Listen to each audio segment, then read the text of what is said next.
Los invito a abrir sus Biblias en el libro de Primera Timoteo. ¿El micrófono está bien? En el libro de Primera Timoteo, capítulo número 3, versículo 14 al 16. En el día de hoy les he decidido poner el título de esta prédica, La misión de la iglesia. Aunque a ustedes quizá les aparece el ministerio de piedad. Y eso está muy relacionado, vamos, con el sermón del domingo que viene, que vamos a ver un poquitito también, que es el ministerio de la iniquidad. Aunque aparece en su Biblia quizá la predicción de la apostasía. Y este ministerio de piedad, bueno, yo le decidí poner la misión de la iglesia. ¿Por qué la misión de la iglesia, amados? Porque la iglesia tiene una misión.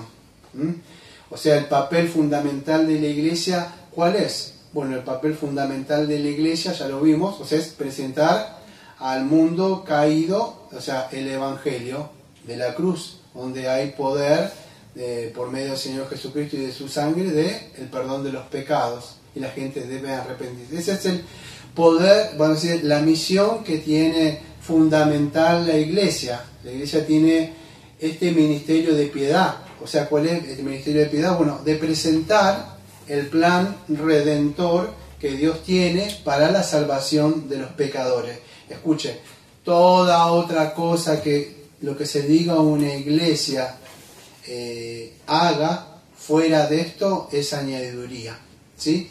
La iglesia tiene una misión. ¿Y la misión cuál es? Bueno, la que el Señor Jesucristo en Mateo 28, Él dijo antes de irse, en el versículo 18, dijo: y Jesús se acercó y les habló diciendo: toda potestad me es dada en el cielo y en la tierra. Por tanto, id y haced discípulos a todas las naciones, bautizándolos en el nombre del Padre, y del Hijo, y del Espíritu Santo, enseñándoles que guarden todas las cosas que os he mandado, y he aquí yo estoy con vosotros todos los días hasta el fin del mundo. Amén. Y así termina el libro, la epístola de Mateo. Entonces la iglesia tiene una misión, y Pablo le está escribiendo a este joven Timoteo antes de que viajara, para que supiera cómo debía conducirse en una iglesia, ¿sí? Cuando usted no está en una casa y no es suya, ya lo vimos muchas veces esto, usted no puede comportarse como quiere. Usted se tiene que comportar de acuerdo como en la casa que está. Bueno, vamos a ver que esta es la casa de Dios. Entonces debemos comportarnos de acuerdo como Él quiere, como Él ha mandado. Y esto sucede desde el huerto de Edén. Cuando Dios creó, podríamos decir, el Edén, de alguna forma, esto están de acuerdo algunos o no, pero podríamos decir la primera iglesia, la primera familia, en el Edén, ellos no hicieron lo que quisieron. Dios le dijo o le mostró al cabeza cómo tenía que conducirse en la casa que es de él, o en el Edén. Dijo: esto y esto vas a hacer, y esto y aquello, y de esto no vas a poder hacer, pero no dijo: no te podés conducir. Le dio un libre albedrío para que se pudiera conducir de acuerdo a lo que él dijo. Entonces, siempre en la casa de Dios se ha hecho como Él quiere. Incluso en el Antiguo Testamento, en los templos, siempre ha hecho de hecho esto así, así, así. Las medidas son estas y estas, y los sacrificios esto y esto, y esto me trae, y esto no quiero, y esto sí. Él siempre ha determinado qué es lo que quiere, cómo y dónde quiere ser adorado. Entonces lo mismo sucede en el Nuevo Pacto y en el Nuevo Testamento, en lo que nosotros conocemos como la Iglesia de Dios. En el Antiguo Testamento, en el templo, ¿sí? Y Pablo empieza hablando de este ministerio de la piedad, dice así, versículo 14: esto te escribo, aunque tengo la esperanza pronto de verte. Mientras él estaba, por supuesto, a punto de ir a verlo, acuérdese que en el contexto que veníamos viendo todos estos domingos, estaban surgiendo estos falsos maestros, ¿se acuerdan? Entonces él lo mandó para que se pusiera orden ahí y cómo se debe conducir un ministro o un pastor, que vimos el domingo pasado.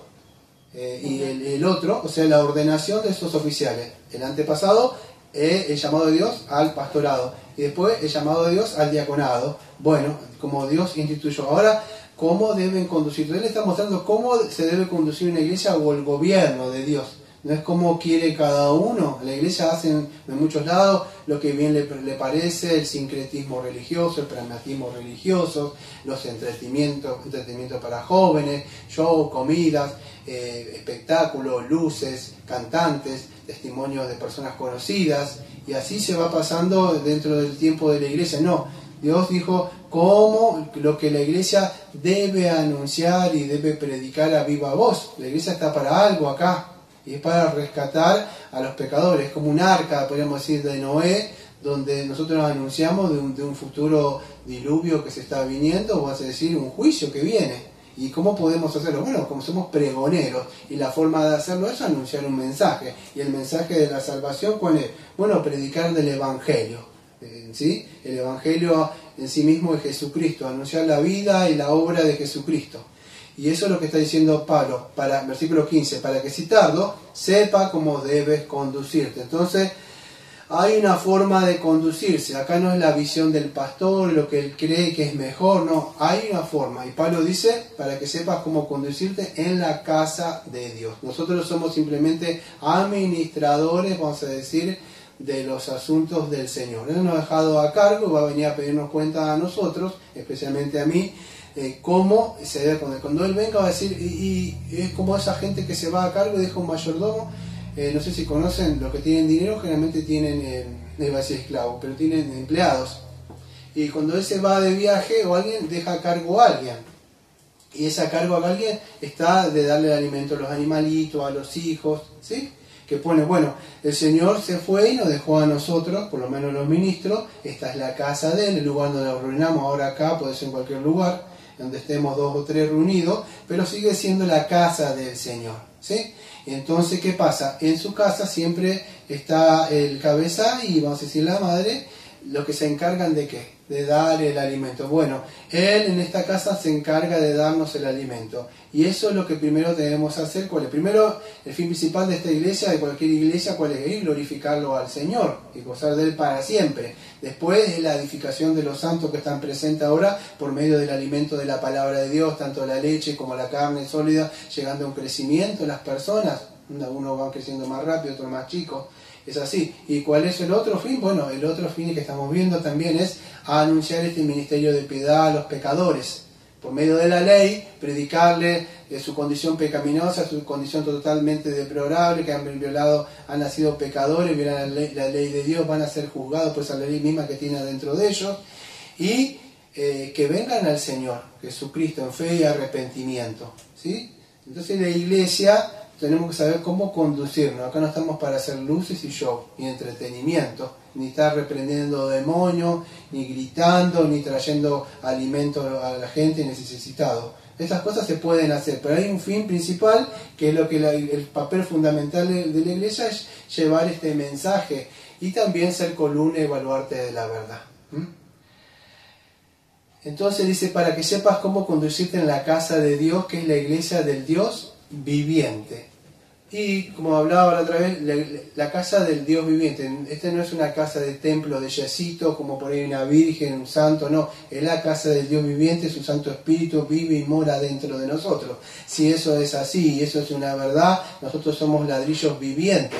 No somos personas que aceptamos a Jesús nada más en nuestro corazón y vivimos así nada más. No, cada uno debe manifestar ese Espíritu del Señor, los frutos del Señor, en su hablar, en su vivir. Porque es la casa de Dios, y si es la casa de Dios viviente, no es ladrillito nada más, es viviente, Él vive dentro de nosotros, dice, andaré en medio de vosotros. Entonces el Señor está con nosotros, Él ha prometido estar hasta el fin del mundo, en la casa de Dios. Entonces es la casa de... Y si Pablo sigue diciendo que es la iglesia del Dios viviente, escucha, dice, columna y baluarte de la verdad. Para esta ocasión me he tomado el atrevimiento voy a leer un pequeño comentario que tiene la exposición de la Confesión Bautista de Fe de 1689 del pastor Samuel Waldron.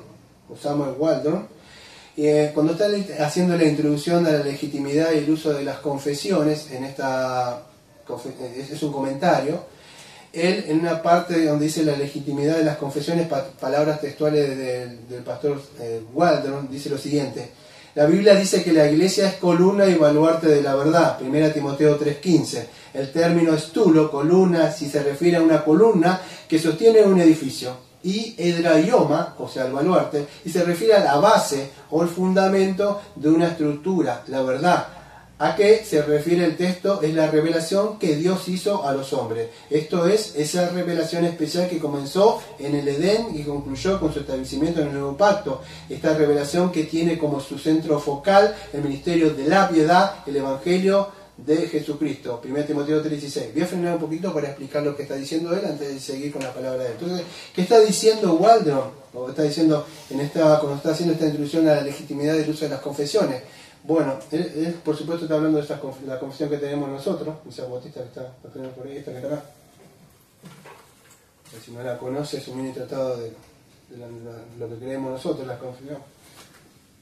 Y él está diciendo lo siguiente, está definiendo estas palabras que aparecen en el versículo número 15 y 16. Columna y baluarte. Cuando dice el término estulo, que dentro de un ratito voy a explicar un poquito más de esto, dice que estulo es columna. ¿Y qué se refiere esa columna? Bueno, es que una columna que sostiene un edificio, hablando de la iglesia, ¿no? Y hedroioma, baluarte, se refiere a la base y fundamento, pero dentro de un ratito voy a hablar sobre un poquito de esto en segunda de Timoteo, en Efesios capítulo 2, versículo 19 al 21. Ahora dentro de un ratito. Pero dice que esta hedroioma o baluarte, o sea, se refiere a la base o fundamento de una estructura de la verdad, que se refiere al texto de la revelación que Dios hizo a los hombres. Y esto es la revelación especial que comenzó en el Edén, que concluyó con el establecimiento del nuevo pacto. Entonces está hablando un poco, ¿qué es esta verdad? Bueno, ¿cuál es la verdad? Sabemos que el Señor Jesucristo, ¿qué dijo? Que yo soy la verdad, ¿sí? Él es la verdad, porque se llama la verdad encarnada, y es la verdad de alguna forma que nos comunicó esa verdad del Padre a nosotros. El Verbo vino y habló y dijo la verdad. Ahora esa verdad también está revelada, ¿la tenemos dónde? Bueno, en las Escrituras. Entonces sabemos bien cuál es la verdad absoluta que tenemos, no es relativa acá, la verdad es la que dice el Señor. Entonces tenemos que saber cuál es esa verdad. Bueno, esa verdad está anunciada desde el Edén. Vemos desde Génesis y Apocalipsis toda esa verdad. Cuando vemos un poco de lo que es la teología bíblica, desde el punto de soteriología, podemos ver que es una verdad desarrollada con tipo y sombra, anunciando un plan redentor que culminaría en la cruz. Entonces el Señor Jesucristo, el Padre anuncia desde el Edén, desde después de la caída, el pecado entra, y él anuncia, manifiesta esta verdad con pasos adicionales, mostrando de que iba a venir su Hijo, ¿sí? A morir en la cruz. Y eso es lo que Pablo está mostrando acá, ¿sí? En el Antiguo Testamento esa verdad estaba oscura, en el Nuevo Testamento lo vemos, o sea, más claro. O sea, ¿cómo más claro? Bueno, porque Dios se manifiesta en un cuerpo, ¿sí? Y ese misterio cobra, vamos a decir, luz a nuestras mentes, que es el Evangelio.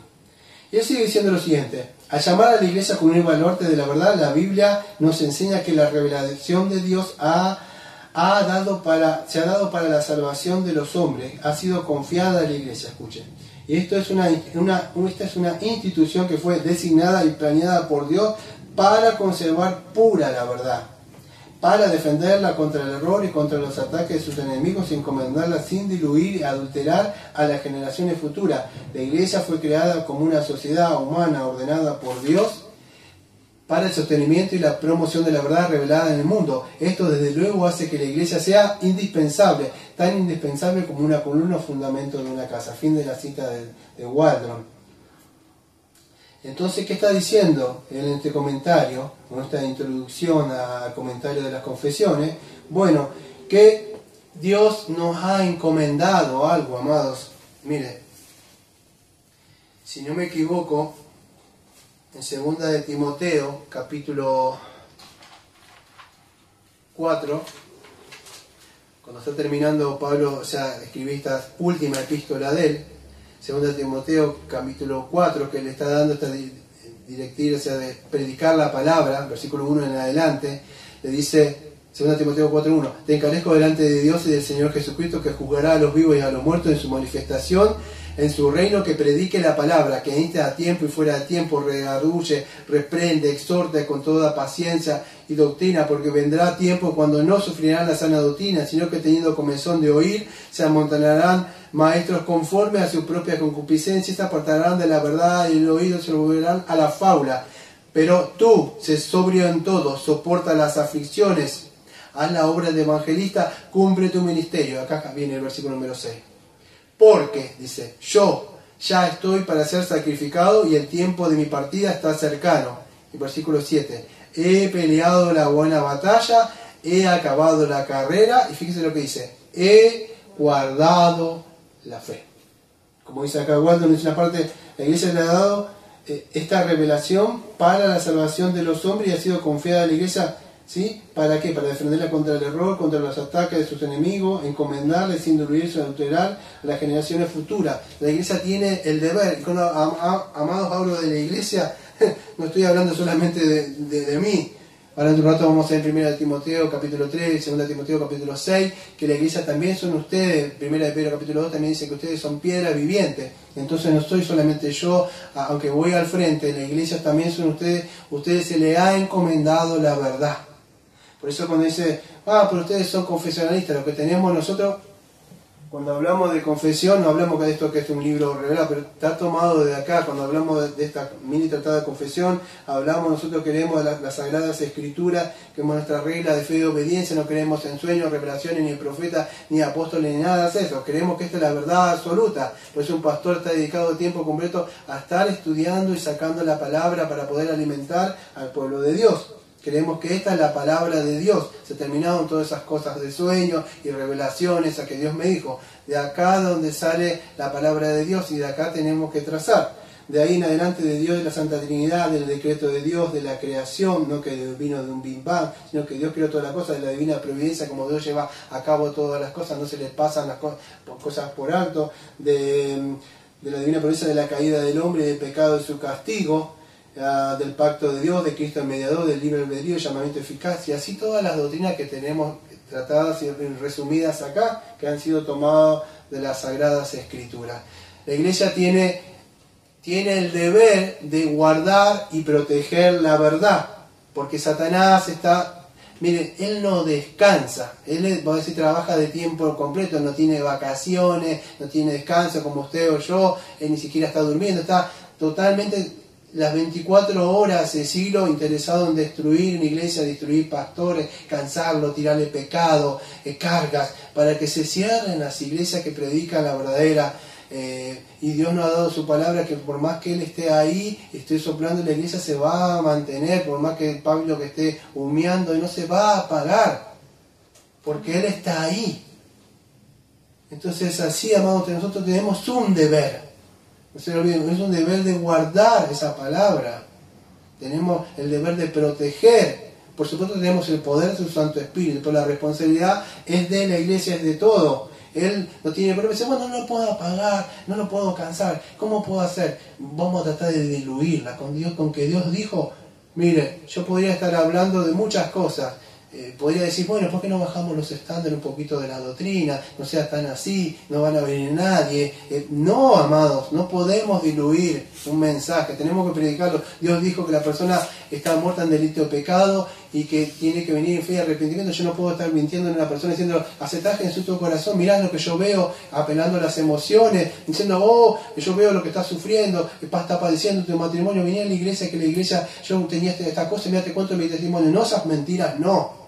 Hay que confrontar al hombre con el pecado, con la ley, con la condenación, con la ira de un Dios que está airado, que ni siquiera cuando entró el pecado en su Hijo amado, Él se apartó. Y Él sintió por primera vez el dolor dentro suyo de lo que era que su Padre se apartara. Él llevó en su cuerpo los sufrimientos y las aflicciones de cada uno de nosotros. Y eso no se tiene que diluir.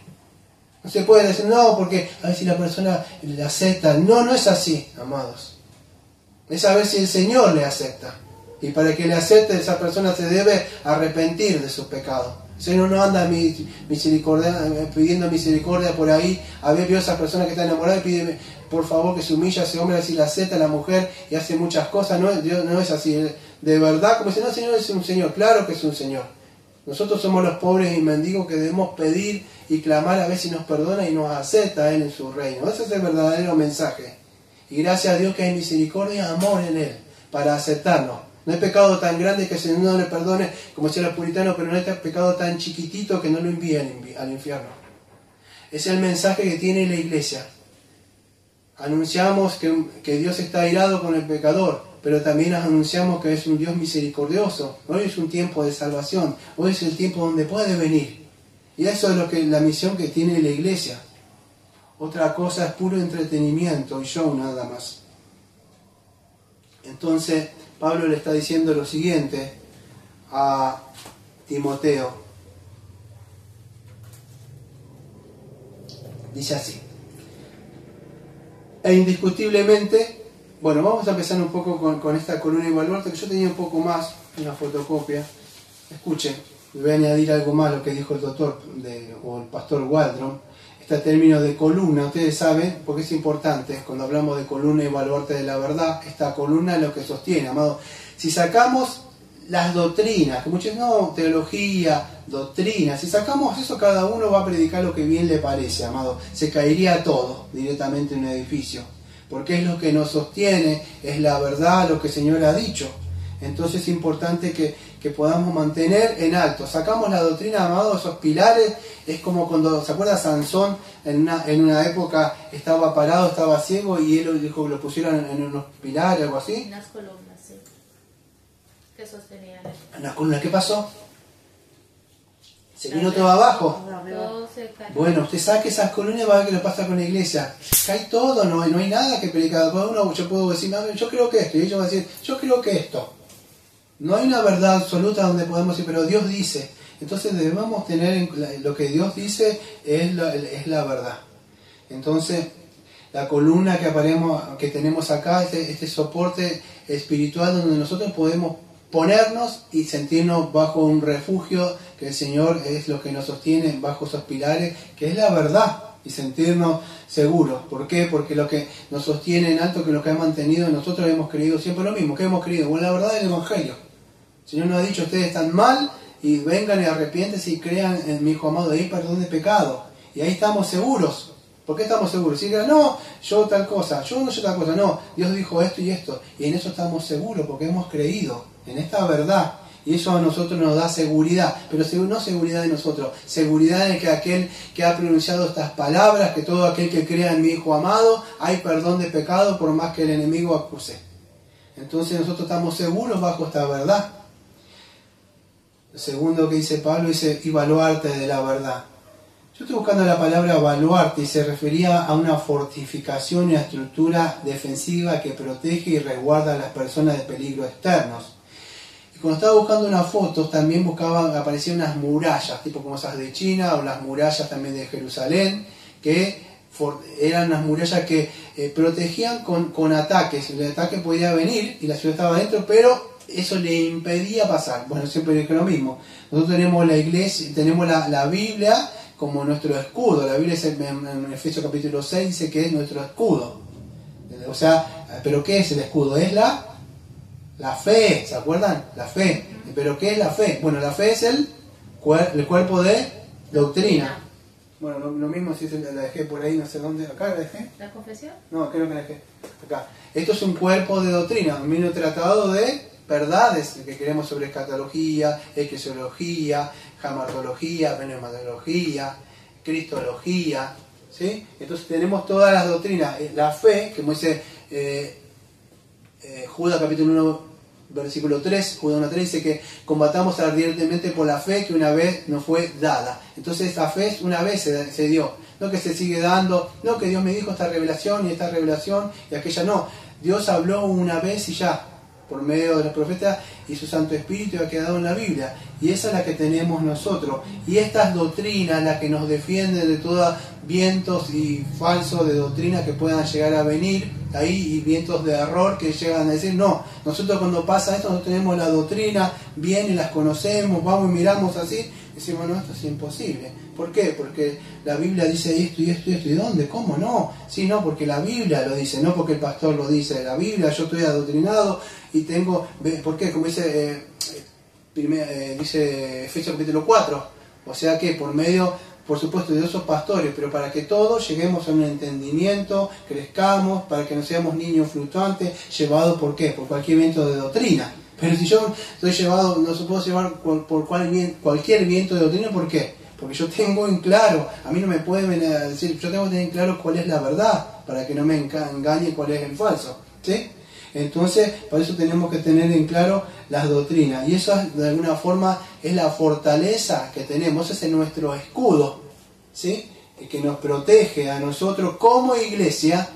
Por lo menos yo tengo que tener bien claro que no, para ese escudo, ese baluarte para proteger y en alto las doctrinas. Primera de Corintios capítulo 3, versículo 11, que dice: porque nadie puede poner otro fundamento que el que está puesto, que es Jesucristo. Y en Efesios capítulo 2, versículo 19 en adelante, sí, creo que es ahí, denme un segundito, Corintios, Gálatas, Efesios, ¿no? Sí. Capítulo 2, versículo 19. Así pues, que ya no soy extranjero ni forastero, sino que soy conciudadano de los santos y miembro de la familia de Dios. ¿Ve? Fíjese, la misma iglesia, ¿qué es? Bueno, una familia de Dios, ¿sí? Lo que veníamos hablando hoy, que la iglesia es, dice, es la casa de Dios. Entonces somos sus hijos. Y estamos resguardados de Él. Él nos protege también. Dice, versículo 20, escucha: edificado sobre el fundamento de los apóstoles. Ese fundamento de los apóstoles, epoidomenesetes, ¿sí? Viene de un verbo de epoikodomeo, que significa construir encima o sobre.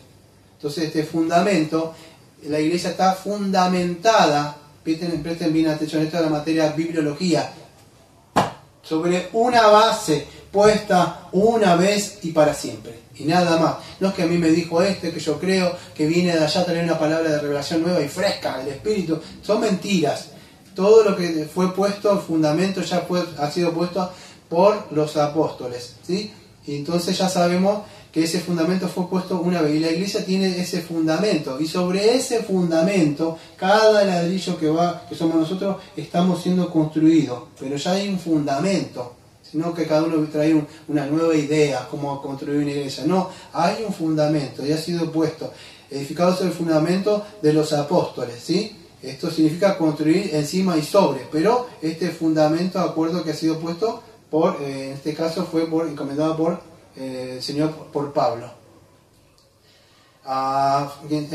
Fundamento de los apóstoles. Y profeta siendo la piedra angular, mismo ¿quién? Señor Jesucristo. ¿Sí? Acuérdense cuando dijo sobre esta piedra construir, no otra piedra que es Pedro, como dicen los romanistas, sino que esta piedra se refería sobre esto, sobre él mismo, sobre esa confesión que Pedro hizo. ¿Dónde está construida la iglesia? Bueno, sobre Cristo.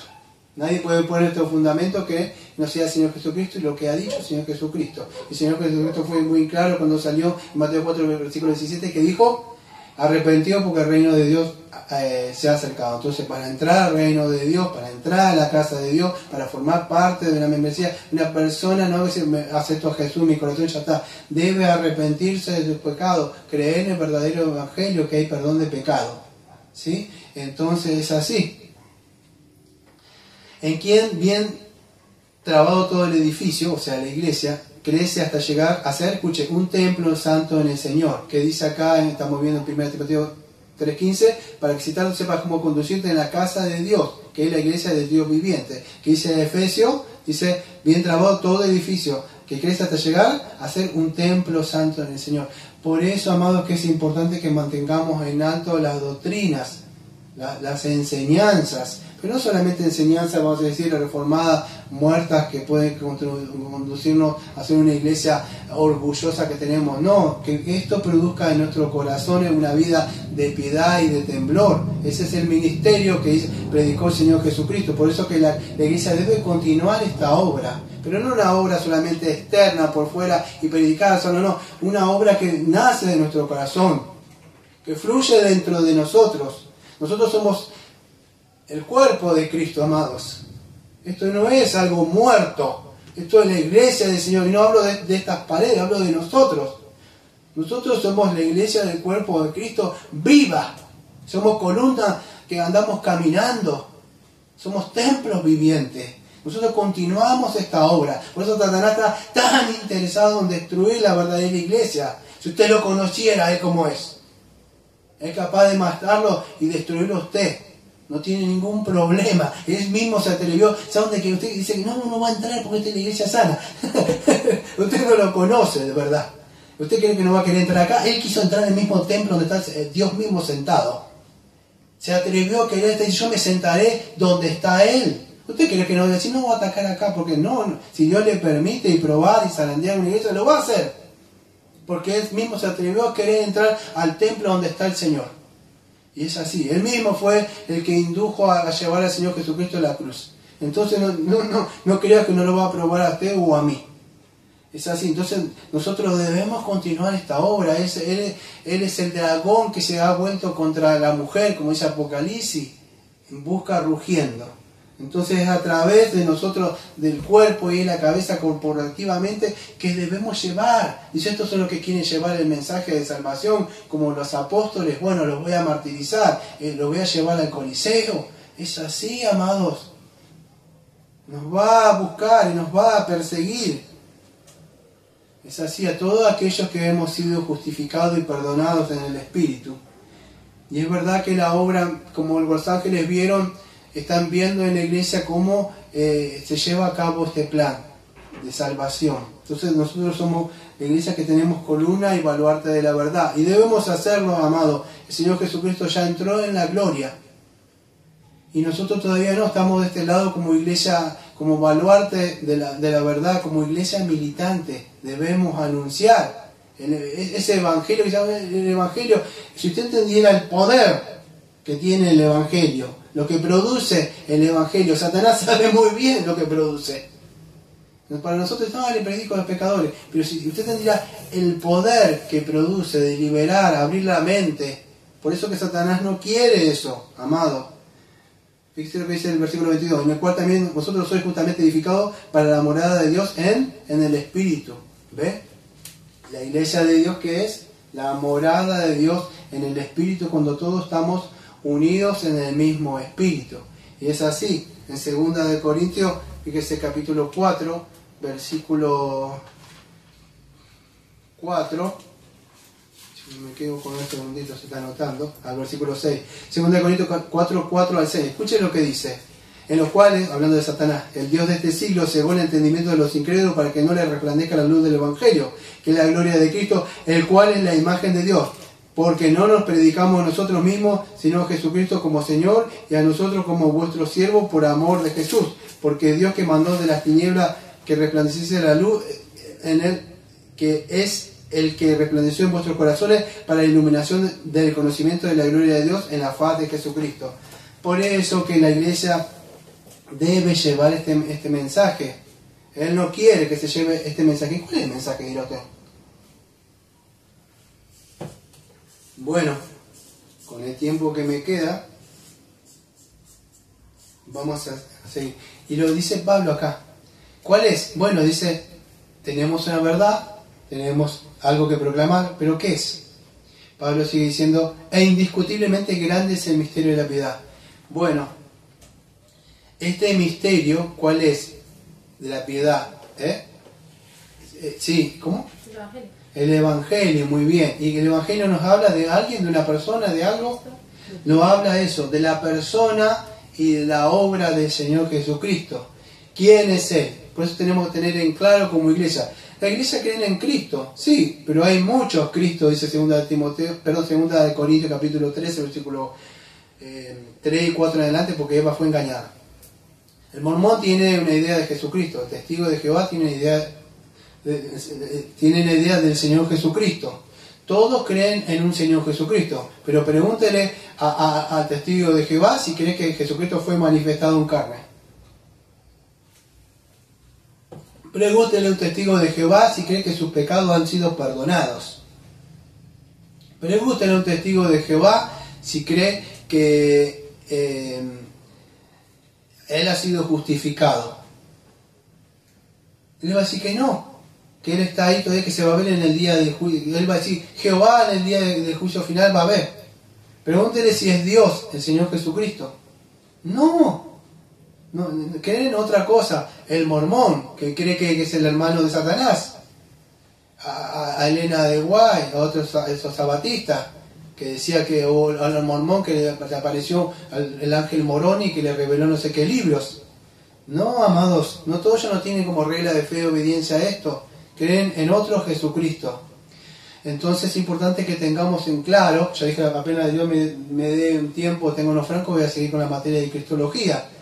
Pero mientras sigamos avanzando un poco más con esto de que ¿quién es el Señor Jesucristo? Pues era un misterio en el Antiguo Testamento. La palabra misterio, un misterio que en Efesios se habla, era algo que no había sido revelado. Es más, los profetas miraban así, querían indagar en esa cosa que dice, creo que en segunda de Pedro, que ellos escribían y el Señor les mandaba, pero no sabía qué era.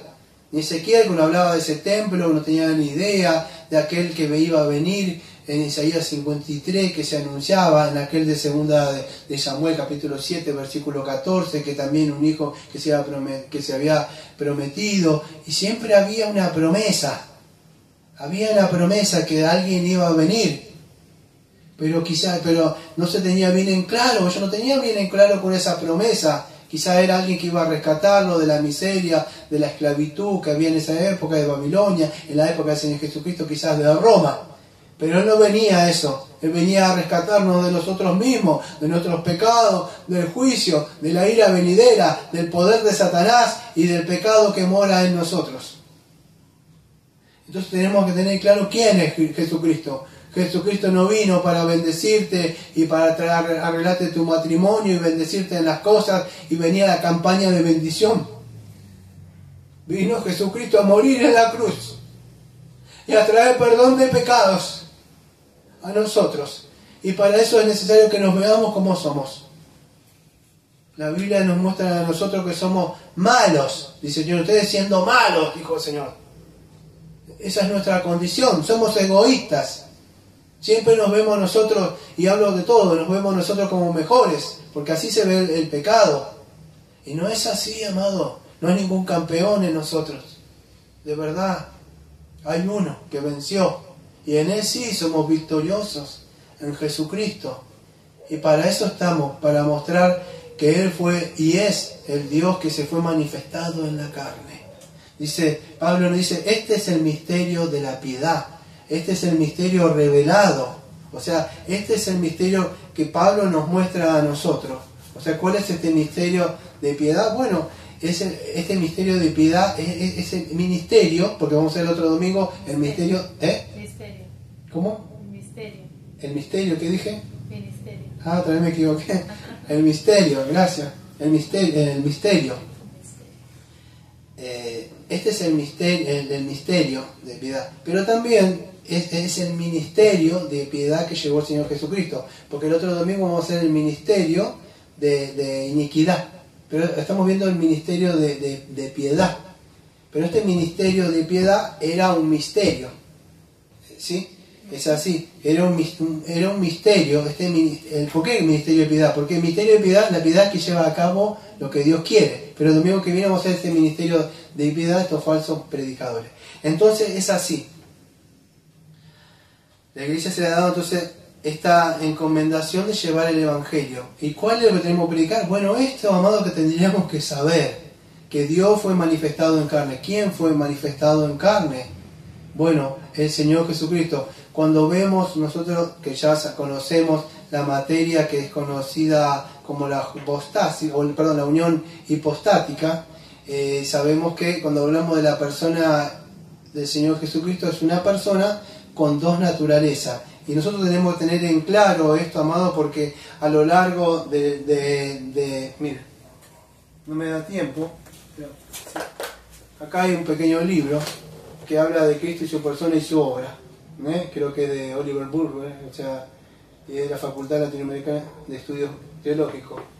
Escuche, cuando vemos a lo largo de toda la historia de la Iglesia, no es tan fácil como ahora que tenemos, o por ahí que tenemos acá, creo que en el capítulo 9, 8 tenemos de Cristología.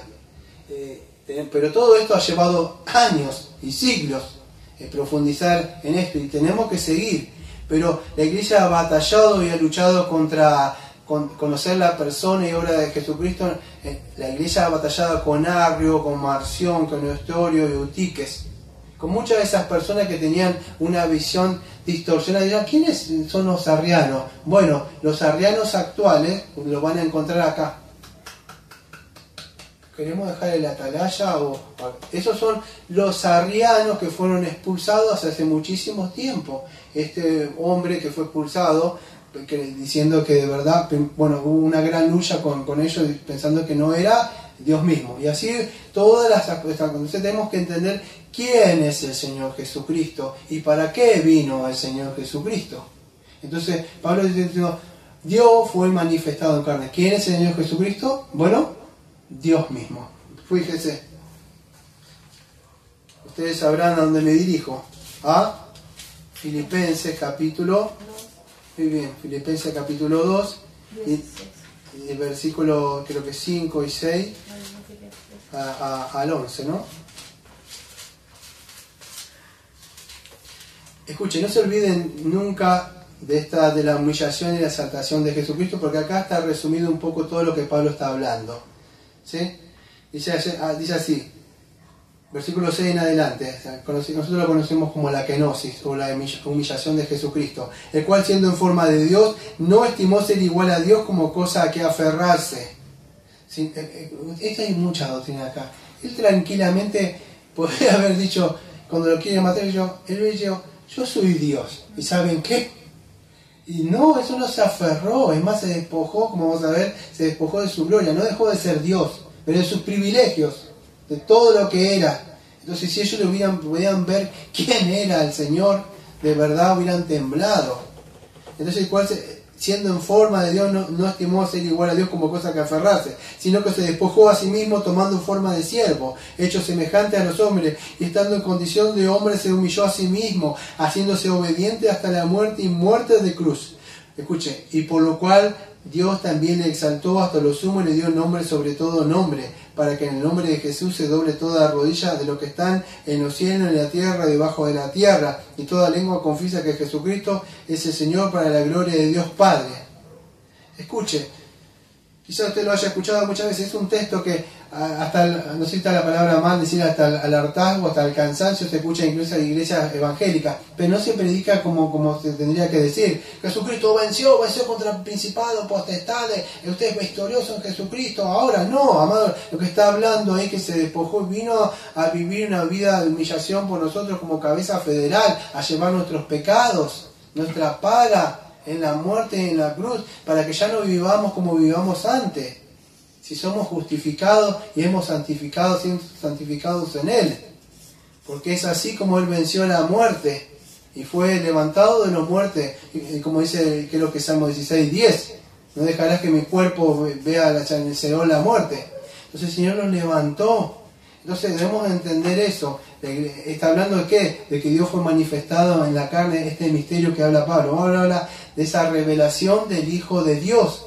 Amado, este misterio estaba oculto en el Antiguo Testamento. Estos tesoros de la sabiduría que habla de la persona del Señor Jesucristo, que para ustedes, sí, yo la conozco, para muchas personas son ignorantes de estas cosas, o le han vendido otro Jesucristo, no conocen nada de esto que para nosotros diga, quizá usted tiene una noción, dice, sí, la unión hipostática, dirá, ¿de qué está hablando? Usted por lo menos la noción básica va a saber que está hablando de Jesucristo.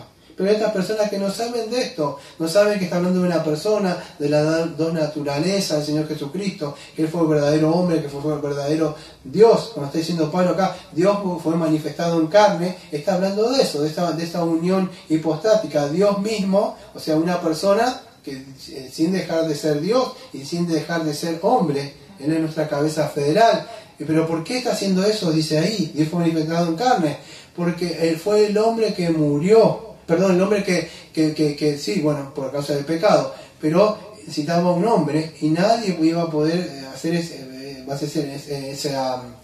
ese sacrificio, porque todos somos pecadores. Entonces Dios le preparó un cuerpo, Él mismo, y Él mismo se encarnó. Entonces es importante entender esto.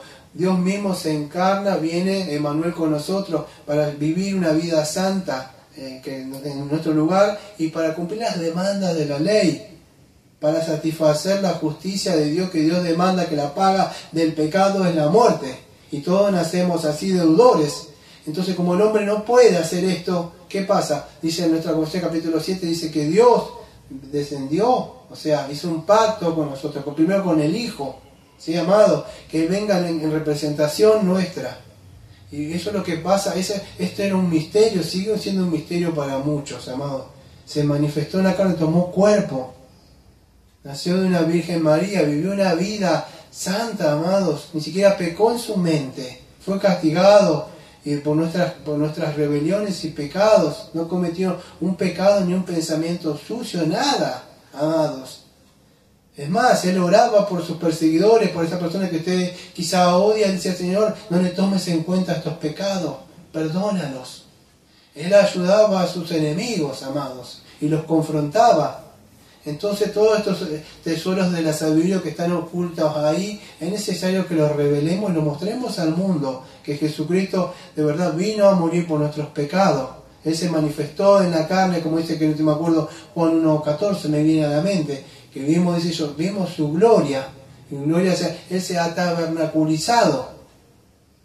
Y entonces Pablo está mostrando eso mismo. Esta es la doctrina que nos va a defender contra el error, conocer al Señor Jesucristo y la obra del Señor Jesucristo. Es lo que la iglesia tiene que conocer. Saque a Jesucristo de la iglesia, saque a Jesucristo desde el púlpito, no tiene nada que hablar. Quizás pueda hablar ministerio del matrimonio, cómo entretener, vamos para allá, para acá, hacer esto, cómo ser buenos hijos. Va a entretener quizá lo que yo le llamo, ¿cómo se llama esto? Moralismo, pero sin Jesucristo no sirve de nada, amados. Entonces es importante que podamos entender como iglesia lo que tenemos que llevar. La misión de la iglesia es proclamar en alto el nombre de nuestro amado Señor Jesucristo, lo que Él vino a hacer. ¿Quién es? Primero y principal, lo que vino a hacer. Él no es un ángel que Dios mandó, Él es Dios mismo encarnado. Eso no tendría que dar temblor a nosotros, amados. Y Pablo sigue hablando diciendo justificado ahí, dice manifestado, o sea, en la carne. ¿Qué está hablando? Bueno, esta primera doctrina que nos habla Pablo, la que me tomé más tiempo, es la encarnación, ¿sí? Dice, o sea, porque fue manifestado, fue manifestado en carne. O sea, manifestado significa visto, o sea, que lo vimos en carne. Entonces, ¿de qué doctrina está hablando? De la encarnación. La segunda doctrina que está hablando ahí, a él, dice, justificado en el Espíritu. Amado, justificado en el Espíritu, lo que va a estar, yo te voy a hacer un resumen. Lo que está hablando ahí es de la resurrección de Jesucristo. Porque dice, Dios fue manifestado en carne y justificado en el Espíritu. Bueno, lo que está diciendo Pablo acá como justificado en el Espíritu, o fue traducido como justificado en el Espíritu, ¿qué significa? Bueno, que cuando vino, acuérdense que el Señor Jesucristo que había sido, ¿qué cosa? Acusado. Había sido acusado falsamente y Dios lo declara inocente. La palabra es dicayo. Dicayo es una pronunciación que se hace, vamos a decir, a favor o en contra. Cuando un juez pronuncia algo, un veredicto. Bueno, justificado, no es que es justificado, que él tenía que ser justificado, fue inocente por vivir una vida. No, ya él era Dios mismo, pero él fue justificado, no cometió ningún pecado. Eso es lo que está diciendo. ¿Y cómo podemos saber eso? Porque Dios declara que todo lo que se había dicho era falso y mentiroso. Entonces Dios declara al levantarlo de los muertos que él era inocente de todas esas acusaciones. ¿Sí? Es así. Él fue condenado, vamos a decir, como un criminal, pero en el sentido que fue condenado como un criminal y un asesino, y todos los pecados que cayeron a él no los cometió, pero en esa cruz sí fue condenado por pecados, pero por nuestros pecados. No sé si se puede entender. Amén. Segunda de Corintios 5:21 dice que él no cometió, era el justo, y por lo injusto. Él es, claro, el que no cometió pecado, por nosotros Dios lo hizo pecado. ¿Pero por qué? Por nosotros, amados, que somos los verdaderos criminales, los verdaderos pecadores. Nosotros somos corruptos, adúlteros, mentirosos, fornicarios, hechiceros, dice cualquiera de esos que entren ahí, sacrificación, enojones, mentirosos, todo lo que puede llegar a entrar, cualquier pecado. Ya nacemos pecadores de nuestra vientre, de nuestras madres. Entonces, Él murió, pero Él fue justificado en el Espíritu por medio del Espíritu Santo, declarado ser inocente. Dios lo levanta ya de antemano. Esto yo creo que está hablando de la resurrección del Señor Jesucristo. Pero antes de que surgiera esto, ya Dios lo había justificado en el sentido que dijo: este es mi Hijo amado en quien tengo complacencia. Ya había anunciado esto de cuando Él es bautizado. Entonces, pero vemos esta justificación de cuando Él es levantado de los muertos. Creo que dice, eso es en Romanos capítulo 1, versículo número 4. Dice así. Romanos 1:4, que fue declarado Hijo de Dios con poder, según el Espíritu, escuche, de santidad, por la resurrección de entre los muertos. ¿Sí?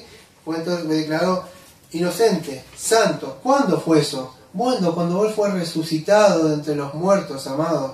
Fue ahí donde está haciendo esta referencia a que Él fue resucitado. Creo que hay otra cita, si no me equivoco, escuche, 1 de Pedro capítulo 3, versículo 18. El apóstol Pedro en 1 de Pedro 3, 18 dice lo siguiente: porque también Cristo padeció una vez por los pecados, el justo por los injustos, para llevarnos a Dios, siendo a la verdad muerto en la carne, pero vivificado en el Espíritu. Otra vez, Cristo padeció, ¿por qué dice? Por los pecados, el justo por los injustos. ¿Pero para qué? Para que podamos ir a Dios. ¿Y cómo? Siendo a la verdad muerto en la carne, pero vivificado en el Espíritu, amados. Entonces así, mire por qué murió. Tengan claro, cuando entendemos la vida y la obra del Señor Jesucristo y predicamos el Evangelio, es para que podamos entender que Él vivió una vida justa, una vida santa, y pagó la demanda de la ley. ¿Para qué? Para que tengamos acceso, amado, de libre conciencia hacia el trono de la gracia mientras estamos acá vivos en el Espíritu, pero en un futuro estando tanto en el Espíritu como en el cuerpo. Esa es la obra del Señor Jesucristo. Para eso vino, para cumplir lo que el Padre le mandó, amados. Ese es el Cristo que predicamos y anunciamos. No predicamos y anunciamos un Cristo de campaña. Dice, esto predicamos y anunciamos, echamos fuera demonios y sanidades. No, anunciamos que Jesucristo vino y no negamos nada de esas cosas que hizo el Señor Jesucristo. Claro que todas esas cosas mostraban las credenciales de quién era Jesucristo y se mostraba que era el Hijo de Dios. Por esto sabíamos que Él era el Señor Jesucristo. Pero ahora, ¿qué es lo que predicamos? ¿Qué mayor poder que hay que echar fuera demonios o sanidades? Bueno, es el Evangelio, amado. ¿Tiene la capacidad de echar demonios? Claro que sí, expulsa y fuera todos los pecados que hay en ese templo, que muchos le llaman demonios, se llaman pecados. Y puede haber demonios, pero el poder del Espíritu Santo, si usted conociera lo que es el poder del Evangelio, si usted entendiera lo que es el poder, cuando el Espíritu Santo entra dentro de ese templo y expulsa y dice, fuera de acá, pecado. Rompe las cadenas y la persona abre su mente, dice, ¿dónde estoy? Dice, ¿qué has hecho todo este tiempo? Y mira para atrás y la persona dice, ¿vos sos esto? No, ¿cómo era? Si yo te veía, y la persona empieza a acordarse de que tiene vagos recuerdos. ¿A usted le ha pasado eso? Que mira para atrás y se acuerda y le viene laguna de quién era. Y digo, ¿esto qué? ¿Cómo? ¿Aquello? ¿Ha pasado eso? ¿Tiene recuerdo del criminal quién era? ¿Le ha librado eso? ¿O simplemente ha creído en el Evangelio, ha aceptado a Jesús y con un poquito de pintura de moralismo y unos cánticos vive una vida moralista nada más? Porque no ha entendido que es el poder del Espíritu. No lo ha entendido de verdad. Y si no lo entiende, no lo va a poder vivir. Eso es el poder de Dios que vive dentro de nosotros. Y eso predicamos, amados. Entonces debemos anunciar esto. Y si Él fue justificado, como dice la Biblia, y la dice y dice verdad, como dice que creo que es en Romanos capítulo 4, versículo 25, escuchen, creo que es Romanos 4, versículo 25, que fue resucitado, el cual fue entregado por nuestras transgresiones y resucitado para nuestra justificación. ¿Entiende eso? O sea, no solamente anunciamos la muerte del Señor Jesucristo, sino que es la resurrección del Señor Jesucristo. Ese es el Evangelio completo, no que murió, pues si murió estamos perdidos. Es que se levantó de los muertos. Escuche, y todo lo que hizo el Señor Jesucristo, nosotros damos, no sé si conoce usted esa unión, no me acuerdo, es la unión que tenemos, tiene un nombre, la unión que tenemos con el Señor, no sé si se acuerdan ustedes, en la doctrina que estamos unidos con el Señor, la unión con Cristo, es así, la unión con Cristo. Pero si estamos unidos, como en Romanos capítulo 6, estamos unidos con su muerte, morimos, o sea, se murió la otra persona, se murió lamentablemente, pero yo me acuerdo que era así, pero se murió, se murió y de ahí hubo un proceso de santificación. Pero cuando nosotros resucitamos, también Él resucitó, dice, resucitó para nuestra justificación. Si no hay resurrección, no hay justificación, porque el Padre nos agradó. Entonces fuese justificado en el Espíritu. Él fue hallado, él no, pero ¿para quién hizo todo eso? ¿Para quién se santificó? Padre, me aparto, me santifico. ¿Para Él? No, para nosotros. Porque no se olvide que Él era un hombre. Y estaba como representación de nosotros como hombre, no como Dios. El problema es que no entiende mucho. No, porque era Dios. Sí, pero como hombre. Él estaba viviendo una vida santa, una vida justa, como cabeza federal nuestra, una vida santa, que usted ni siquiera ahora como cristiano la podría vivir, ni yo la podríamos vivir. Usted se molestó con alguien y ya pecó. La Biblia dice asesino, usted. Miré una mujer con deseo con ella, ya la Biblia me dice adúltero, o fornicario, lo que sea. Ya tenemos, él no, él siempre vivió una vida santa y pura. Entonces, en nuestro lugar, y pagó las demandas de la ley que usted nunca va a pagar, porque ya las pagó Él, porque usted ejerció fe en Él. Entonces, mire todo lo que podríamos hablar de esto, justificado en el Espíritu para nosotros. El Padre se agradó, y si usted está en Jesucristo, la Biblia dice que usted ha sido justificado, como que no hubiera hecho nada, pero sí lo hizo, pero está suelto de eso. Él dice, Tetelestai, todo está cumplido. Puedes irte en paz, hijo, puedes irte en paz. Hasta el día que nos encontremos, están todas tus deudas pagadas. Entonces tenemos que entender eso, amado. Cuando entendemos el perdón de nuestros pecados, es la obra que el Señor ha hecho en la cruz. Y eso es lo que está hablando, nos hace referencia al texto acá. ¿A qué cosa? A la resurrección de Jesucristo, justificado en el Espíritu. Sigue diciendo el apóstol, visto de los ángeles, dice. Bueno, ¿de qué está hablando? Bueno, también de este visto de los ángeles también habla de que cuando el Señor resucita antes de esa ascensión. Yo anoté solamente un texto en Lucas 24, versículo 23. Solo un texto voy a leer. Bueno, tengo otro más. Lucas 24, 23 dice así. Y como no hallaron su cuerpo, vinieron diciendo que también habían visto visión de ángeles, quienes dijeron que Él vive. Entonces, los ángeles, ¿qué estaban haciendo? Estaban anunciando, predicando de alguna forma que Él había... dice, vimos visión de ángeles, que unos ángeles nos anuncian de que Él vive. ¿Cómo es posible? No, mujer, estás mal, o mujer, y la mujer pensaba que estaban mal. Pedro y otros más vieron la visión. Bueno, así, por supuesto el texto hace alusión a todo esto, de la vida del Señor Jesucristo, la encarnación, la resurrección, cuando se levanta, la aparición del Señor Jesucristo antes de la ascensión. Todas estas cosas, amados, son testimonios que la Biblia nos muestra, que esto no es fábula, esto ha sucedido, esto hay testigos oculares. Dice en la parte, creo que en 1 Corintios capítulo 15, ni siquiera la misma ciencia puede demostrar y tener tantos testigos como la Biblia puede tener.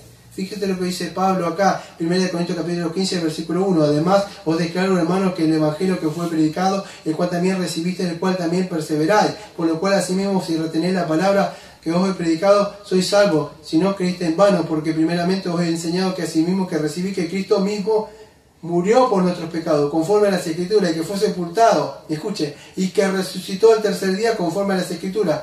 Y acá viene lo que estamos hablando de la aparición, que vieron los ángeles. No solo se le apareció a los ángeles para que los ángeles anuncien, sino que se le apareció a más de 500 personas. Pablo sigue diciendo que apareció a Cefas, y después a los 12, y después apareció más de 500 hermanos a la vez, de los cuales muchos aún viven y otros ya duermen. Pero después se apareció a Jacobo, después a todos los apóstoles, el último de todos, como un abortivo me apareció a mí. que yo soy el más pequeño de los apóstoles, que no soy digno de ser llamado apóstol porque perseguí a la iglesia. Hay perdón de pecado hasta este hombre que de verdad martirizó a Esteban, y cuando Esteban levanta la cabeza y dice, veo al Señor Jesucristo sentado en la gloria. Hay perdón de pecado hasta un asesino, amados. Y eso es lo que predicamos nosotros. Predicamos que, fíjese, muestre cuántos testigos puede tener la ciencia de que existe tantas personas que la gente dice que existe. Usted ha visto si existe Homero, usted ha visto si existe Napoleón, si existe este que conquistó América. Usted ha estado ahí. Tiene testigos, la Biblia tiene testigo tras testigo, de verdad, comprobando de que verdad, visto, mira libros que son seculares y van a hablar de Josefo y otros más historiadores que atestiguan que el Señor Jesucristo existió. Vea, y estos son informaciones extra bíblicas. La Biblia no se ha dejado, tiene la Biblia, por eso queremos todo lo que dice la Biblia. Pero aún así, el mundo atestigua, el mundo, la creación y todo que es un libro abierto, que hay un creador, que es el Señor Jesucristo. Los ángeles cuentan y los cielos la gloria. El mundo no quiere creer, ¿sabe por qué? Porque no quiere abandonar sus pecados. Por eso no quieren venir a Él para tener perdón de pecados. No es porque no haya información, es porque su corazón está duro y no quiere creer esto. Creer esto significa abandonar todo. Por eso dice que los entregó a pasiones desordenadas. Para que vivan una vida como ellos quieren, lejos de Él. Porque no van a poder decir ese día que Él abrió sus brazos. Mire la cruz y va a ver si no ve los brazos abiertos de Cristo. Usted los cierra. Usted no quiere saber nada con Cristo. La puerta está abierta. Y el mensaje de salvación. Hoy es tiempo de gracia. Y si es tiempo de gracia, ¿qué podemos hacer como iglesia? Bueno, lo que dice abajo, predicar a los gentiles. El judío no llevó a cabo este mensaje. Para mí, yo soy elegido. Y eso no es así que somos elegidos. Que somos elegidos y predestinados, que leemos esta doctrina, hay un mensaje que llevar. ¿Cuál es? Bueno, lo que dice Pablo en Romanos, capítulo número 10. ¿Qué es lo que dice Pablo? ¿Cómo conocerán este mensaje si no se los anuncia? Dice el versículo 9, porque si confesares con tu boca que Jesús es el Señor y creyeres en tu corazón que Dios le levantó de los muertos, serás salvo. Hay que creer este mensaje, no aceptarlo solamente en el corazón. Te asiento en el corazón. En esa época, en el contexto histórico, amados, lo estaban matando. Aceptar a Jesús, o sea, creer en Jesucristo significaba que de verdad él aceptaba al Señor como Señor y no aceptaba al César como Señor. Eso significaba que su cabeza iba a rodar por el piso, o iba a ser quemado, o iban a comer las bestias. Eso es el verdadero contexto. Entonces serás salvo de verdad. Aunque la muerte te maten, vas a ser salvo en el Espíritu. Eso es el contexto. No habla de una oración de entrega o una decisión regeneracional. No, está hablando de creer de verdad en Jesucristo. Porque con el corazón se cree para justicia, pero con la boca se confiesa para salvación. Por la Escritura dice: todo aquel que creyere no será avergonzado. ¿Avergonzado cuándo? En el día del juicio, cuando el Señor venga y diga: ¿creíste en mí? No, me avergoncé. Entonces yo me avergonzaré de ti ante mi Padre. Amado, viene un día del juicio. Porque no hay diferencia entre judío y griego, pues el mismo Señor de todos es rico para todos los que le invocara. No importa si es rico, es pobre, es culto, es sabio, es tonto, no, para todos el mensaje no sabemos quién es el que va a creer. Todo el que invoque el nombre del Señor será salvo. Todo el que invoque y dice: Señor mío, ten piedad de mí, de este hombre pecador, por favor, ayúdame. Que yo soy el impío, yo soy la impía, ten piedad de mí. Hay perdón de pecado. No dude. No importa que digan: no, esos pecados que hiciste, no importa. Confiese el Señor, dice que acudirá a usted. ¿Cómo pues invocarán? Y acá está la misión de la iglesia. Esta es la misión de la iglesia. Lo que el Señor nos ha mandado, el fundamento, o sea, lo que tenemos, el papel fundamental como iglesia a anunciar. ¿Cómo pues invocarán a aquel de cual no han creído? ¿Y cómo creerán aquel a quien no han oído? ¿Y cómo irán sin saber quién les predique? ¿Y cómo predicarán si no fueran enviados? Como está escrito: cuán hermosos son los pies de los que anuncian la paz. De los que se anuncia paz. No todos obedecieron al Evangelio, pues Isaías dice: Señor, ¿quién ha querido nuestro anuncio? Así que la fe es por el oír por la palabra de Dios. Pero digo, no han oído, antes bien por toda la tierra se dieron la voz de ellos, y hasta los fines de la tierra sus palabras. Y es así, sigue hablando, amado. Entonces dice, ¿cómo conocerán si nadie les predica? Aunque no todos van a obedecer este mensaje de salvación. Se debe predicar, ¿por qué? Porque dice el versículo 17 de Romanos 10:17, que dice, bueno, que la fe viene por oír la palabra de Dios o el Evangelio. Entonces la misión de la iglesia, el papel fundamental que tiene la iglesia es llevar, el papel fundamental acá afuera, ¿no? Afuera es llevar el mensaje de salvación. Pero para mostrar un mensaje de salvación le mostrar que están mal, porque Satanás en su cuna le muestra que está todo bien, que sigan con su proyecto. Entonces no, uno tiene que mostrarle, esforzarse. La iglesia es una iglesia militante, tenemos el poder del evangelio, tenemos una armadura. Si usted no conociera al enemigo, no se los va a dar a sus parientes si usted sigue con ellos así, ponchando, estando tranquilo y abrazando y comiendo y hablando por teléfono como eso, como si pasa nada. No, amado. Yo le digo hace años, póngame a mí en su grupo. Póngame a mí una... diga, pastor, ¿puede hablar? Sí, como que no. Y yo los voy a confrontar. Porque yo sé que el poder del enemigo es el sentimiento. Y conmigo no hay sentimientos. El único sentimiento que con ellos es que yo los amo y no quiero que vayan al infierno. Es lo único. Era, qué egoísta, usted no tiene. No. Si usted conociera el poder del enemigo, como los tiene ellos, usted no estaría perdiendo el tiempo así. De verdad no estaría. El día que caigan en el infierno, quizás, yo entiendo, usted su mente va a ser, ¿cómo se dice?, reiniciada, se va a olvidar todo y no va a tener más noción. Su hijo no va a ser más su hijo, su hija no va a ser más su hijo, su abuelita no va a existir, por supuesto, y usted va a estar en la gloria con el Señor Jesucristo y todos felices, por supuesto. Pero le voy a decir algo, ellos siempre se van a acordar de usted. De todo el tiempo que usted no quiso predicar por la eternidad, cuando pase un millón de años, no pasa nada. 2 millones de años, 3 millones de años, 4 millones de años, ellos siempre van a estar, hija, nieta, mamá, y nunca van a terminar, nunca va a terminar el sufrimiento, porque usted no tuvo la osadía y la valentía de predicarle, y que si se van, se vayan, que se vayan de sus vidas. Acá no estamos para hacer comunión con ellos. Usted está en una misión.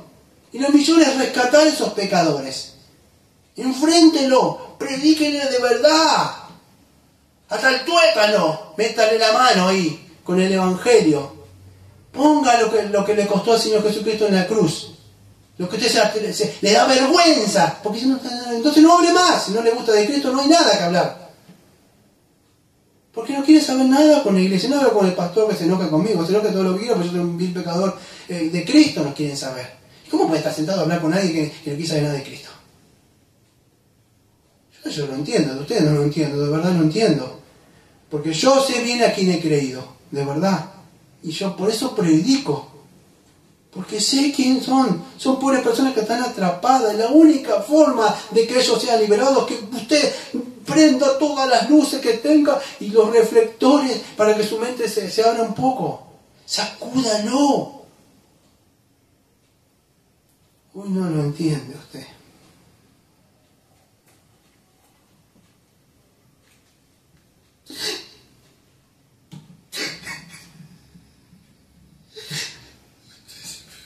Como un loco. Un día sus familiares se van al infierno.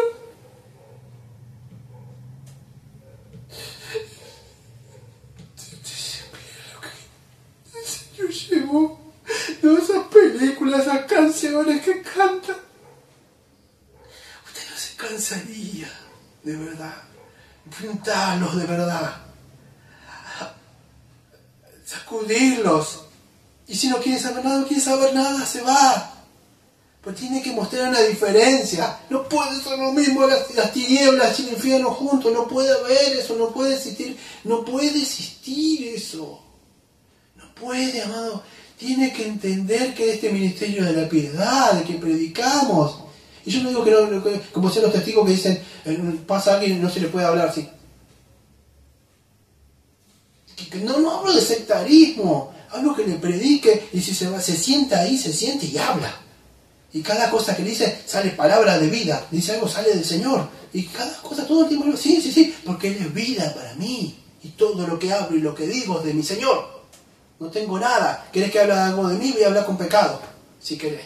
Pero hablo del Señor, si querés. Ellos no se avergüenzan de hablar de su Señor y de sus vidas y sus pecados, sacar el cuero de las personas y de las maldades que tienen y sus proyectos en esta vida fugaces que van a durar como si fuera así, ya se acabó. No se avergüenzan, amado. Entonces no se avergüence. Ya termino.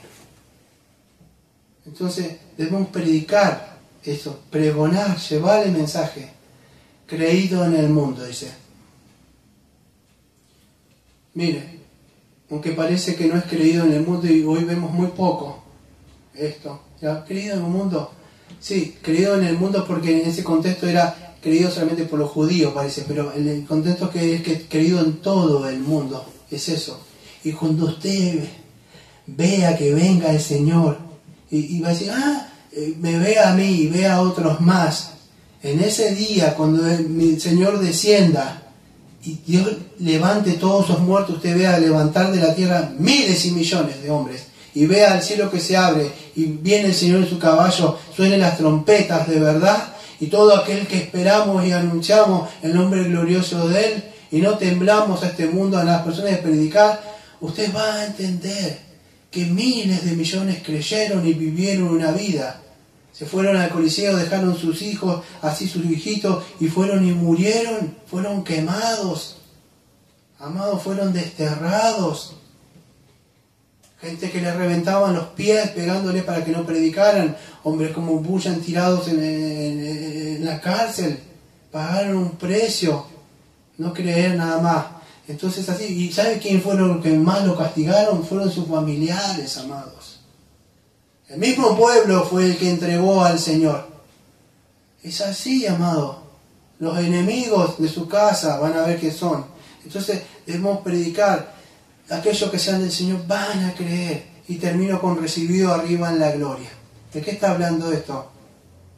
De esa glorificación, en que entre el anterior está entre esa ascensión y esa glorificación. Y todo lo que estuvo hablando ahora es la vida, la muerte, la resurrección, la ascensión y la entronación del Señor Jesucristo. Y me he pasado el tiempo una vez más. Pero fíjese lo que dice Primera de Pedro 1, 3:22. Lo leo rápido porque voy a otro texto. Primera de Pedro 3:22. Quien habiendo subido al cielo está a la diestra de Dios y en él están sujetos los ángeles, autoridades y potestades. Escuchen, si usted supiera lo que significa quien habiendo subido al cielo está a la diestra de Dios, está sujeto a los ángeles, autoridades y potestades, usted no vería las iglesias o como a mí me ve, vería que Él está sentado, está gobernando ahora. Él tiene el poder de todo ahora, amado. Fíjese lo que dice Hechos capítulo 2, y con esto vamos a ir cerrando. ¿Se acuerdan de ese hombre tembloroso, ese hombre miedoso, ese hombre que negó al Señor Jesucristo? Fue Pedro. Pero fíjese lo que pasó cuando él fue lleno del Espíritu Santo. En Hechos capítulo 2, versículo 21, dice lo siguiente: y todo aquel que invocare el nombre del Señor será salvo. Varones israelitas, oí estas palabras. Jesús Nazareno, varón aprobado por Dios, fíjate, aprobado por Dios, entre vosotros con las maravillas, prodigios y señales que Dios hizo entre vosotros, por medio de él, como vosotros mismos sabéis. A este entregado por determinado consejo y anticipado conocimiento de Dios, prendisteis y matasteis por manos de inicuos crucificándole, el cual al Dios levantó suelto de los dolores de la muerte, por cuanto era imposible que fuese retenido por ella. Ahí está hablando justificado en el Espíritu, o sea, de la resurrección de Jesucristo. Porque David dice de él: veía al Señor siempre delante de mí, porque estaba a mi diestra, no seré conmovido, por lo cual mi corazón se alegró y se gozó mi lengua. Y aún mi carne descansará en esperanza, porque no dejará mi alma en el Hades, ni permitirás que tu santo vea corrupción. Ahí está hablando de Salmo 16, versículo 10, si no me equivoco. Me hiciste conocer los caminos de la vida, me llenarás de gozo con tu presencia. Y sigue diciendo Pedro ahora: varones hermanos, se os puede decir libremente del patriarca David, que murió y fue sepultado, y su sepulcro está con nosotros hasta el día de hoy. Pero siendo profeta y sabiendo con juramento de Dios que le había jurado con su descendencia en cuanto a la carne, levantaría al Cristo para que se sentase en su trono. Hago un paréntesis ahí, se está refiriendo a 2 Samuel, creo, 2 Samuel 7, versículo 10, donde en el pacto davídico le promete una descendencia a él. Pero sabía de quién iba a vivir para siempre, sus hijos iban a morir. Pero siendo profeta, que decía, bueno, esto tiene que hablar de alguien más. ¿Quién será? Bueno, lo que dice el Salmo número, pienso, 110. Hijo, siéntate acá, lo que va a decir ahora Pedro más abajo. ¿Sí? Dice así, viéndolo antes habló de la resurrección de Cristo, que su alma no fue dejada en el Hades, ni su carne vio corrupción. A este Jesús resucitó Dios, de lo cual todos nosotros somos testigos. Así que exaltado, acá está hablando de la glorificación, así que exaltado a la diestra de Dios, y habiendo recibido al Padre la promesa del Espíritu Santo, ha derramado esto en vosotros que veis y oíd. Pues David no subió a los cielos, pero él mismo dice, dijo el Señor a mi Señor, creo que está en el Salmo 110, dijo el Señor a mi Señor, siéntate en mi diestra hasta que ponga a tus enemigos por estrado de tus pies. Sepa pues ciertamente toda la casa de Israel que a este Jesús, a quien vosotros crucificaste, Dios le ha hecho Señor y Cristo. Hago un paréntesis. Hasta que ponga a todos los enemigos al estrado de tus pies. ¿Acaso el Señor no venció la muerte? ¿Acaso el Señor no está sentado ahora? ¿Qué enemigos faltan? ¿Acaso que Satanás no fue vencido en la cruz? ¿O el pecado? Amado, porque todavía la iglesia sigue corporativamente llevando ese mensaje. ¿Qué enemigo? Todo, escucha, presta atención, porque usted no lo ve así. No lo ve así, por más que crea que lo vea. Todo amigo, familiar y gente que haya salido de sus entrañas, gente querida, abuelitos, abuelitas, hermanos, padre, hijo, hija, son enemigos de Dios. Por más que le moleste esto a usted, por más que haya parido a esas personas, son enemigos de Dios. Y usted no lo ve así. Nunca lo va a ver así. ¿Sabe por qué? Porque usted nunca ha visto la gloria de Dios. Nunca ha visto la santidad de Dios. Usted no ve el corazón que odian a Dios. No, que no quieren, que lloran, porque les engaña a usted. Si usted viera la gloria de Dios, y podría ver el evangelio mismo de Dios. Los vería como enemigos de Dios. Pero no los ve así usted como enemigos de Dios. Por eso de verdad los ve como sus amigos y sus parientes. Pero la Biblia dice que son sus enemigos. Y ahora, entonces, si esto es verdad, ¿qué debo hacer, pastor? Bueno, la forma, hay que vencerlos. ¿Y cómo los venzo? Bueno, predicándoles el evangelio. Entonces, que ya le prediqué. Cuando usted se sube a un ring, yo sé que me he pasado, ¿está? Pero cuando usted se sube a un ring, ¿usted cree que le pegue una trompada al contrincante y cae de una? No, es una batalla. Él no va a bajar. El enemigo no va a entregarle a esa persona. Cuando usted se cansó, ya está. Listo. Entonces, la Biblia dice que dice, hasta que ponga a sus enemigos por el estrado de sus pies. Sepa pues ciertamente que toda la casa de Israel, que a este Jesús a quien vosotros crucificaste, Dios le ha hecho Señor y Cristo. Y al oír esto se compungieron de corazón y vieron a Pedro y a los otros apóstoles y dijeron, varones hermanos, ¿qué haremos? Esto es lo como debe responder a una persona hasta el Evangelio.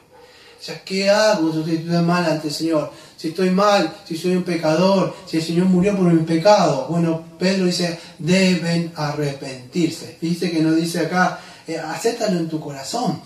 Dice, arrepiéntete de tus maldades, eres malo, bautizándose en el nombre de Jesucristo para perdón de pecado y recibir el don del Espíritu Santo. Eso es lo que debe hacer, eso es lo que mandó el Señor a Pablo. Yo le solamente el versículo 18, que dijo el Señor Jesucristo a Pablo, para que abra sus ojos, para que se convierta de las tinieblas a la luz de la potestad de Satanás, a Dios, para que reciban por la fe que es en mí perdón de pecado y herencia entre los santificados, amados.